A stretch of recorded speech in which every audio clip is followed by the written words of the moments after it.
কোনো ব্যক্তি মারা গেলে তার পরিবার পরিজন আত্মীয় স্বজন ও প্রতিবেশীদের করণীয় কি? কোনো ব্যক্তি যদি মারা যান তাহলে সেক্ষেত্রে পরিবার পরিজন আত্মীয় স্বজনের বেশ কিছু করণীয় আছে। এর মধ্যে একটা করণীয় হলো যে তার মৃত্যুকে আল্লাহ তাআলা ফয়সালা হিসাবে মেনে নিয়ে তাকদীরের প্রতি ঈমানের জায়গা থেকে বিলাপ না করা।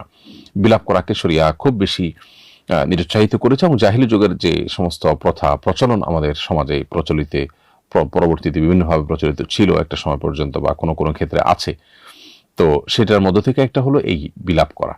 এজন্য মারা যাওয়ার পর বিলাপ করা, অনেকে দেখা যায় জামা কাপড় ছেঁড়াছিঁড়ি আশ্রাশ্রি করেন এবং সহ্য করতে না পেরে অসহনশীলতার পরিচয় দেন। এগুলো আমাদের ঈমানের সাথে যায় না। এটা একটা বিষয়, এটা আমাদের পরিহার করতে হবে। দ্বিতীয়ত, দ্রুত কাফন দাফনের ব্যবস্থা করা। দেরি করে বিলম্ব করে দাফন কাফন করা অনুচিত। যত দ্রুত সম্ভব জানাজা এবং দাফন কাফনের ব্যবস্থা করতে হয়। নবী সাল্লাল্লাহু আলাইহি ওয়াসাল্লাম বলেছেন, আসরিউ বিল জানাজা, তোমরা দ্রুত জানাজার ব্যবস্থা নাও। আবার আরেকটা কারণ হলো আশপাশে মানুষকে জানানো যারা জানাজা অংশগ্রহণ করতে পারেন, কিন্তু জানাজার প্রচারের জন্য বা আপনার মৃত ব্যক্তির মৃত্যু সংবাদ প্রচারের জন্য আপনার বিলাপ টাইপ বা আপনার কৃত্রিম টাইপ প্রচারণা যেন না হয়, সেজন্য কিন্তু হাদিসে নিরুৎসাহিত করা হয়েছে।